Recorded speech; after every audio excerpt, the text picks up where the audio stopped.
আমাদের দায়িত্ব সম্পর্কে আমি জিজ্ঞাসা করা হবে, প্রত্যেক ব্যক্তিকে জিজ্ঞাসা করা হবে, প্রত্যেক ব্যক্তিকেই তার দায়িত্ব সম্পর্কে জিজ্ঞাসা করা হবে। এত সুন্দর একটা পরিবেশ তৈরি করা হয়েছে, এই অত্র এলাকার মানুষের দায়িত্ব এটাকে সুন্দর করে সাজিয়ে সেটাকে সুন্দর করে উপস্থাপন করা।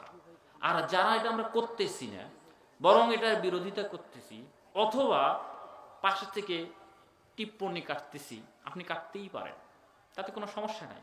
আল্লাহ রাব্বুল আলামিন যে মর্যাদা, যে কল্যাণ দেওয়া, সেটা দিবেন। সম্মানিত হয়, আপনাদেরকে আমি কোরআনুল কারীম থেকে একটি আয়াত তেলাওয়াত করেছি। পৃথিবীর মানুষের জন্য আল্লাহ রাব্বুল আলামিন প্রথম যে বক্তব্যটা পেশ করেছেন সেটা বলেছেন ইকরা। পৃথিবীর মানুষের জন্য হেদায়েতের প্রথম বাণী হচ্ছে পড়ো।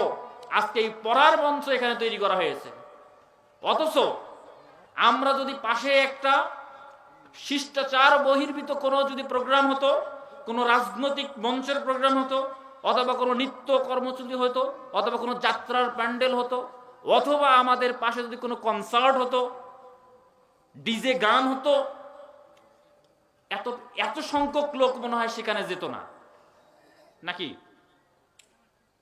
আমরা যত লোক উপস্থিত তার চেয়ে কম লোক সেখানে যেত না বেশি যেত? এ থেকে কি বোঝা যায়? আমরা শিষ্টাচার শিক্ষা গ্রহণ করতে পারি নাই, আমাদের মধ্যে ভদ্রতা তৈরি হয় নাই, আমাদের মধ্যে আখিরাতের চিন্তা মাথায় কাজ করে নাই।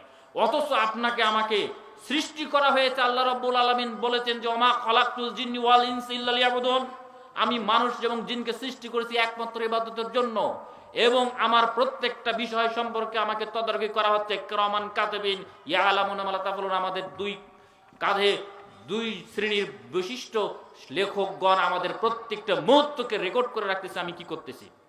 আমাদের সে হুঁশ নাই। কবর প্রত্যেক দিন ৭০ বার করে আমাদেরকে স্মরণ করে মৃত্যুর ব্যাপারে, অথচ আমাদের মৃত্যুর কথা মনে পড়ে না।